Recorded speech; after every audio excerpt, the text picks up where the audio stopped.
നമ്മുടെ RJ Balaji direct ചെയ്ത് സൂര്യ നായകനെത്തിയ കറുപ്പ്. ഒരു വൺ വേർഡ് പറയുകയാണെങ്കിൽ ഒരു പക്ക മാസ് മസാല എൻ്റർടൈനറാണ് പടം. പക്ക ഒരു ടിപ്പിക്കൽ തമിഴ് പടം വിത്ത് സം ഗോഡ് തിങ്സ് എന്ന് പറയുന്ന പോലെ ഒരു ഫാൻറ്റസി എലമെൻ്റ് ഒക്കെ ചേർത്തുകൊണ്ട് ഒരുക്കിയൊരു പക്ക മസാല പടമാണ് കറുപ്പ് എന്ന് പറയുന്ന സിനിമ. ആക്ച്വലി നമ്മൾ സൂര്യനെ കുറേ കാലങ്ങൾക്ക് ശേഷം ഒരു അത്യാവശ്യം നല്ല രീതിയിൽ പ്രസൻറ്റ് ചെയ്തിട്ടുള്ള, നമുക്ക് കണ്ടിരിക്കാൻ തോന്നുന്ന തരത്തിലുള്ള സിനിമ തന്നെയാണ് കറുപ്പ്.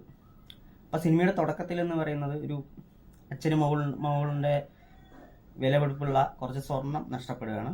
കള്ളനിൽ നിന്ന് പോലീസ് കണ്ടെടുക്കുമെങ്കിലും കോടതിയിൽ നിന്ന് തിരിച്ചു വാങ്ങാൻ വേണ്ടി പോകുന്നവർ വലിയൊരു കോടതിയിൽ തന്നെ കൺട്രോൾ വെച്ചുകൊണ്ടിരിക്കുന്ന ബേബി കണ്ണൻ എന്ന് പറയുന്ന വില്ലനായ നമ്മുടെ RJ ബാലാജിയുടെ കയ്യിൽ അവൻ്റെ അസോസിയേറ്റ്സ് ആയിട്ട് അഡ്വക്കേറ്റ്സ് എല്ലാവരും കൂടെ ചേർന്ന് എല്ലാവരെയും ചെയ്യുന്ന പോലെ തന്നെ ഓരോ കേസും തള്ളി ഫീസ് വാങ്ങുക, പറ്റിക്കുക തുടങ്ങിയ കാര്യങ്ങൾ ചെയ്തുകൊണ്ടിരിക്കുകയാണ്. അങ്ങനെയാണ് അവിടുത്തെ ദൈവമായ കറുപ്പുസ്വാമി അവതരിക്കുന്നതും പുള്ളിയെ ശിക്ഷിക്കാൻ ഒരുങ്ങുകയാണ്. അപ്പോൾ പുള്ളി ഒരു ചലഞ്ച് വയ്ക്കുകയാണ്, ഒരു പവറോ പൈസ ഇല്ലാതെ ഈ കോടതിയിൽ വന്നിട്ട് അവർക്ക് നീതി വാങ്ങിക്കൊടുക്കുമോ എന്നൊരു ചലഞ്ച് വയ്ക്കുകയാണ്. അങ്ങനെ ദൈവം നേരിട്ട് ഇറങ്ങുന്നതും അതിനുള്ള ഫൈറ്റ് ചെയ്യുന്നതൊക്കെയാണ് സിനിമ പറയുന്നത്. ആക്ച്വലി ഒരു ഫാൻറ്റസി മൂവി എന്നുള്ള രീതിയിൽ നല്ലൊരു സ്റ്റോറി കണ്ടൻ്റൊക്കെ ആണെങ്കിൽ പോലും ഒരു കോർട്ട് ഓഫ് ഡ്രാമ പോലെയുള്ള ഒരു സംഭവമൊക്കെ സെറ്റ് ചെയ്ത് വളരെ ഇമോഷണലാക്കാവുന്ന ഒരു സംഭവത്തിനെ പുള്ളി അത്യാവശ്യം നല്ല മസാലയൊക്കെ ഇട്ടിട്ട് ഒരു മാസ് മസാല പടം മാത്രമാക്കിയിട്ട് മാറ്റുന്നുണ്ട്. കാരണം പുള്ളി അതേ വിചാരിച്ചുള്ളൂ, അത് പുള്ളി നന്നായി ചെയ്തിട്ട് തന്നെ ഉണ്ട്. നല്ല തിയേറ്ററിൽ അത്യാവശ്യം നല്ല രീതിയിൽ ആസ്വദിക്കാൻ സാധിക്കുന്നുണ്ട് ഒരു ക്രൗഡിൻ്റെ ഒപ്പം. അല്ലാത്ത പക്ഷം ഇപ്പം നമുക്ക് ചില സീനുകളൊക്കെ കണ്ടു കഴിഞ്ഞാൽ ഓവറായി തോന്നുന്നതായിരിക്കാം.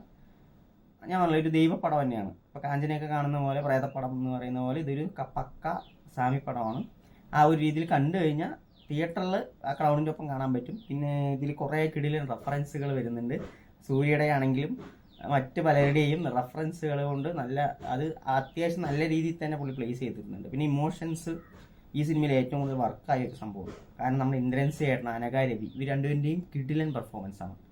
കാരണം അതിൻ്റെ പെർഫോമൻസിന് ഒന്നും പറയാനില്ല. ആ ഇമോഷണൽ ഹുക്കായതുകൊണ്ടാണ് നമുക്ക് ആ സിനിമയുടെ തുടക്കത്തിൽ തന്നെ നമുക്ക് ആ സിനിമയ്ക്ക് അകത്തോട്ട് ചെല്ലാൻ പറ്റുന്നത്. പിന്നീട് കുറേ ഈ തമിഴ് സ്റ്റൈലിൽ കുറച്ച് സാമി അങ്ങനെയൊക്കെ പറഞ്ഞിട്ടുള്ള നിലവിളികളും കാര്യങ്ങളൊക്കെ ഉണ്ട്. അത് അപ്പാർട്ട്, അത് ആ ഒരു ശൈലി, ആ ഒരു മസാല അവർക്ക് ഇഷ്ടപ്പെടുന്നതുകൊണ്ടാണ് അവിടെയൊക്കെ അത്യാവശ്യം റെസ്പോൺസ് ഉണ്ട്. ഇവിടെ ചിലവർക്ക് പറ്റണം എന്നില്ല.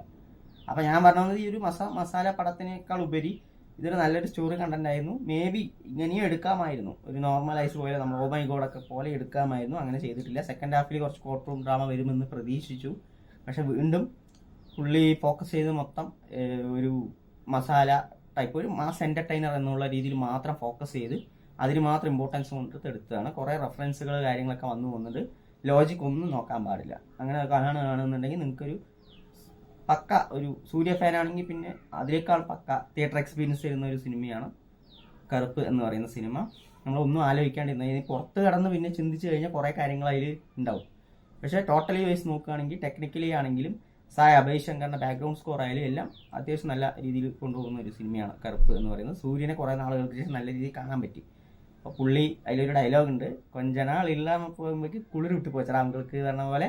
അങ്ങനെ പല പല ഡയലോഗ്സ് ഉണ്ട്. അതൊക്കെ കയ്യടി നേടുന്നുണ്ട്. കാരണം നല്ല രീതിയിൽ പ്ലേസ് ചെയ്തിട്ടുണ്ട് RJ Balaji as writer, director. അതിൽ അഭിനയിച്ചതും വെച്ച് നോക്കുമ്പോൾ RJ ബാലാജി അത്യാവശ്യം നന്നായി സ്കോർ ചെയ്തിട്ടുണ്ട്. സോ നിങ്ങൾ കാണുക, ഒരു പക്ക തിയേറ്റർ മെറ്റീരിയൽ തന്നെയാണ് കറുപ്പ്. അപ്പോൾ ഇത് മനസ്സിൽ വെച്ചുകൊണ്ട് കാണാം. Just God things.